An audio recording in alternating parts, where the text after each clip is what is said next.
Alright. I'm not sure what to make of this one. This doesn't look like there are any great cards. I don't think I'm on the Goblin Dark Dweller plan. Bomat, Courier, maybe. Maybe we could be Bomat Courier gamers. But, having done that already, and although I think a creature-based version rather than a spells-based version would probably be more effective, I kind of want to go real hard and just take Blood Artist and try to either wheel Ayara or Heliod. Hopefully Heliod. It's like a really bad idea. But think... Oh, okay, well... Cruel Reality's in the cube, apparently. But we could also play Ranger of Eos. How many one-drop life gain cards do you think they play in the cube? Would be surprised if Heliod wheels. Really? You think that the life gain deck is easy enough to get into that people would take Heliod aggressively early? I admit that would kind of surprise me, but that might be true. I'm going to take Ranger of Eos. No, Eos. Not Erebos. Shadowspear might be a better pick to go into an aggressive deck, but I don't know. Maybe we can make some kind of white-black aggro happen here. Hopefully with a life gain theme. I got no clue if that's supported or not, but I think that's what we're about to try to do. We could pick up Dread Wanderer because it is a card for Ranger of Eos. Or we could pick up Venerated Loxodon because it'll be really good with all the one-drops we're gonna get. I should probably take Dread Wanderer. On the off chance we don't end up in white, if we wheel Agadeem's Awakening, I think there's a good chance that like Dread Wanderer plus Blood Artist is actually a good deck for Agadeem's Awakening. So that could be kind of cool.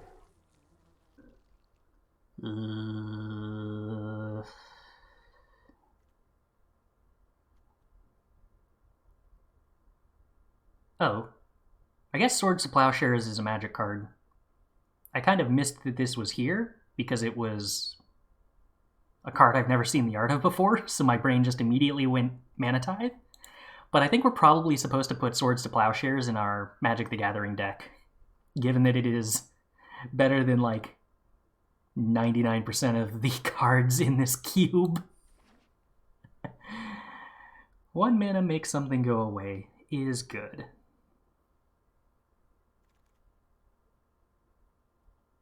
Okay, well, we are definitely in white-black.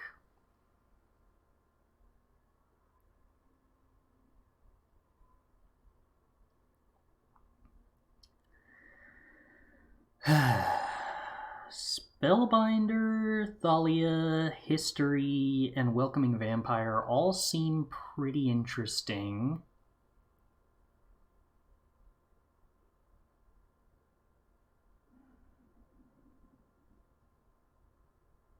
History is strong. I'm a little worried about double white for History on 3. We think Welcoming a Vampire over Elite Spellbinder, huh?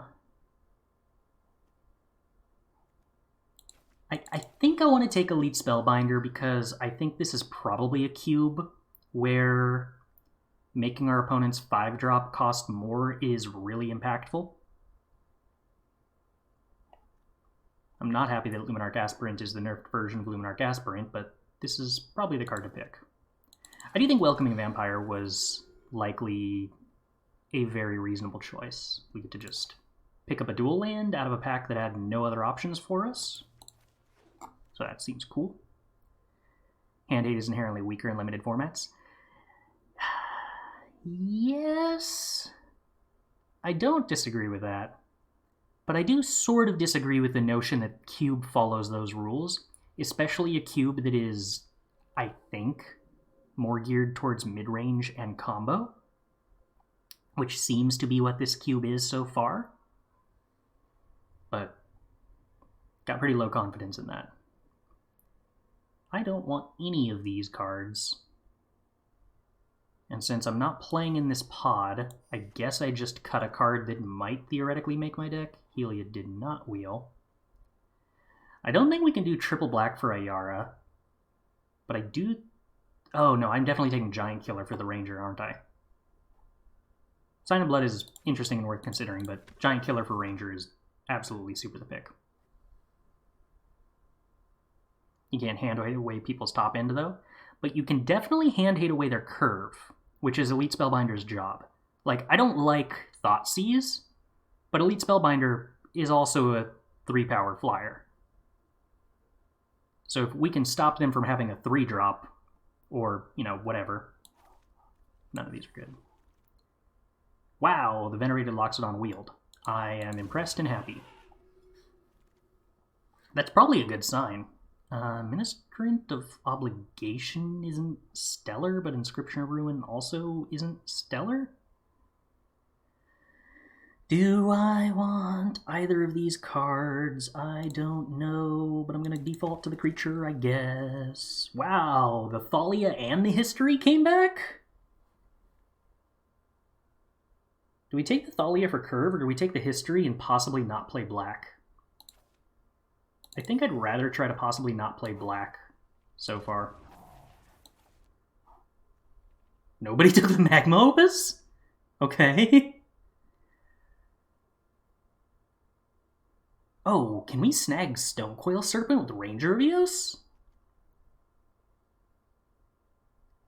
It's either that or taking Fatal Push here. I think we definitely want Stonecoil Serpent, though. Especially because there's the possibility we still don't end up in black. Approach. Maybe not in the aggro deck, no.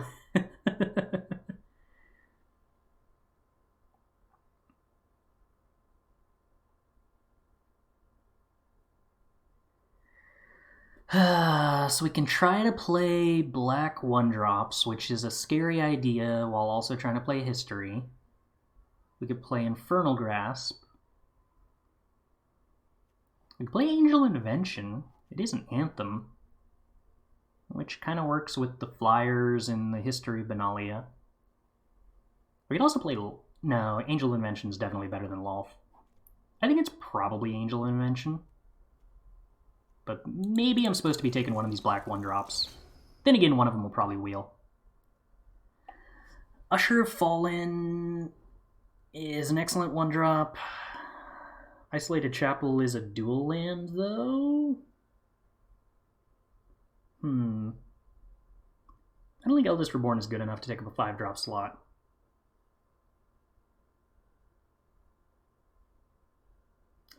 I'm going to take the Usher of the Fallen and hope Isolated Chapel wheels. No. I've taken enough mono white stuff. I don't think anybody's going to take Usher of the Fallen. It's probably more likely the Usher of the Fallen wheels than the Isolated Chapel, but I think both are probably likely to come back to us here. But I think Usher is slightly more likely. Hopefully that read is correct. It could end up not being. I probably don't want any of these cards, which is a bummer this early in a pack.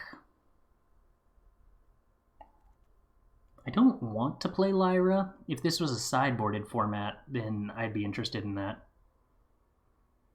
Yeah, Thalia wheeling's probably a pretty good sign that the Usher does come back. That's a good point, especially considering we already thinned that pack of mono white cards. And it came back with the History of Benalia as well. Yeah, I think we're probably safe on that wheel.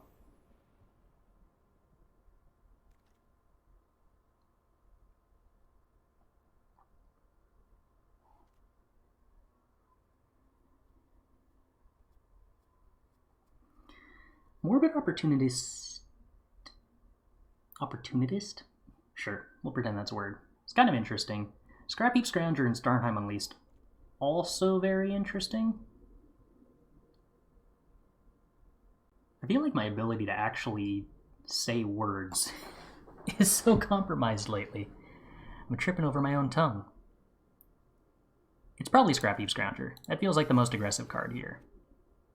By a pretty wide margin. None of these are very good, so I guess we take the flying 2-1 for 2. It's not bad. It's just not terribly exciting either. What does Witch of the Moors do? If you gain life this turn, each opponent sacrifices a creature and you return up to 1 creature card from your graveyard to your hand. That's cute. Then there's a life gain cleric that doesn't seem excellent. Or a white-black Blood Artist. I'm gonna go with we play more Blood Artists in case we end up finding Blood Artist synergies. Oh, speaking of picking up things that have Blood Artist synergies, we go with the Selfless Savior to have more 1-drops with what is a pretty decent 1-drop, or the Bastion of Remembrance because it is more Blood Artist enablers? I feel like it's probably Bastion of Remembrance. I think that gives us the most potential damage. Wow, Key to the Archives is still in this pack. Judith is a card I'd love to play, but I'm not willing to splash for it. Vraska's Contempt I don't think is a card that I would ever want to play.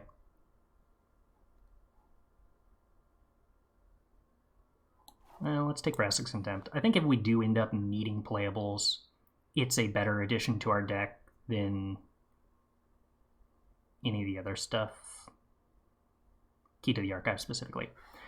Mana Tithe, Cryptbreaker, Infernal Grasp. I have 3 1-drops to fetch with Ranger of Eos right now. I'm guessing it's probably Cryptbreaker over Infernal Grasp, but maybe that's not the removal I'm supposed to prioritize. Maybe we play Crawling Barrens. We'll see. I believe we did not actually wheel that 1-drop, interestingly enough. But we did pick up the Crypt Breakers, so I guess that kind of got us the extra 1-drop slot we were hoping for.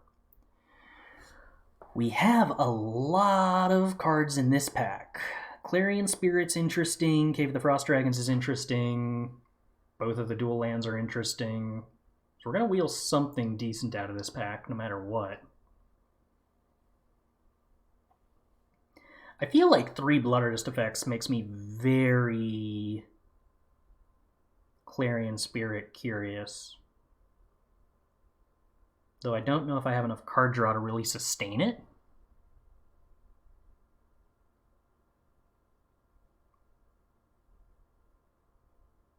Just take a duel? I think I'd rather take Cave of the Frost Dragons if I'm going to take a land. I don't know if that was right, but yeah. Esper Sentinel? Probably just Esper Sentinel. We have a lot of 1-drops, which is a good place to be. Unbreakable Formation, what do you do? Creatures you control gain indestructible until end of turn. Oh, cool. So it's an Anthem that gives them Vigilance. That seems excellent. Oh! There's unlimited gas and cube backs.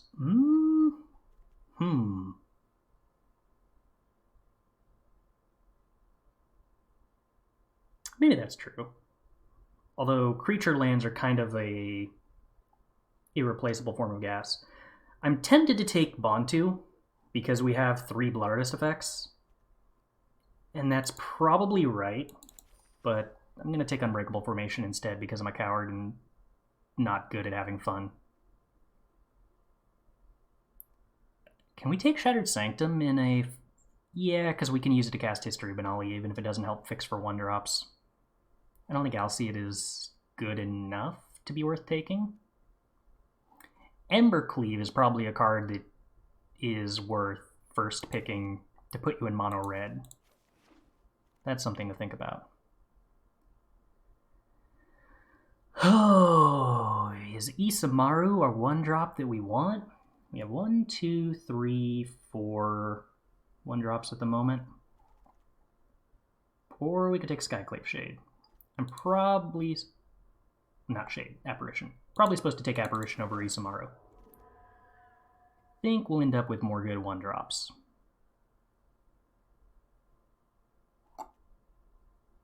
Priest of the Fell Rites is just a reanimation? I don't think that's where we want to go. So we have a 2-drop or... Oh no, Legion's Landing is super good with this many Bloodlust effects. Definitely super good. Definitely. Skyclave Shade seems like... Oh, Ketra's Monument is interesting, though. I think it's supposed to be a Ketra's Monument over Skyclave Shade. Although I kind of wish both. Both would be cool. But yeah, Ketra's Monument seems real interesting. Mire Triton's probably bad.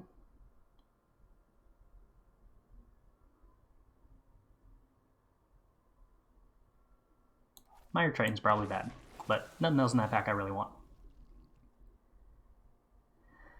Well, literally every card we were considering from this pack, pack one, pick one, has wheeled. Ketra's Monument makes me a lot more interested in Clarion Spirit now, though. But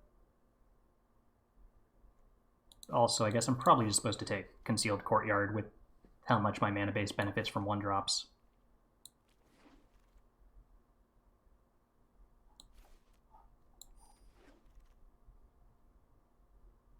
I don't think there's any way I'm ever running Charming Prince, so we'll run Alseid and probably cut it anyway. Hate somebody's dual land.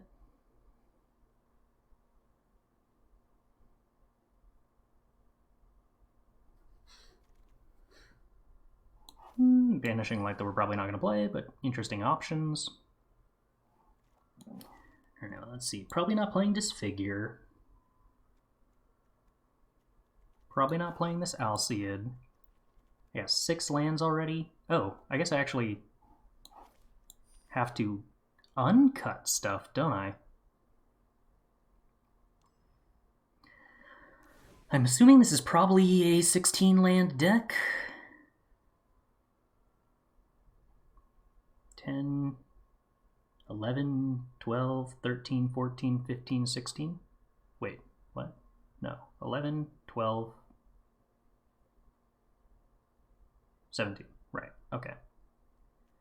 So we cut a swamp, probably, and play Alseid, and... Am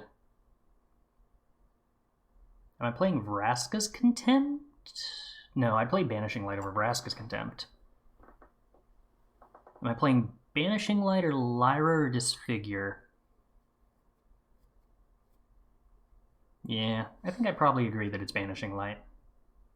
Disfigure's interesting for tempo reasons, but I think the fact that we have so many Bloodlust effects means that we don't care as much about removing early blockers.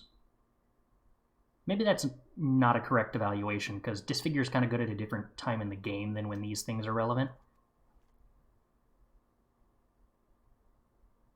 But hard answers to problematic permanence is probably just a good thing to have.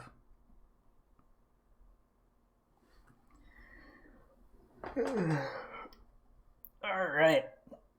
Well, this seems decent.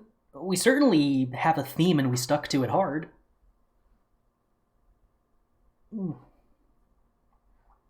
It's possible this could be a 15-land deck, because realistically only 2 of our cards cost more than 3 mana.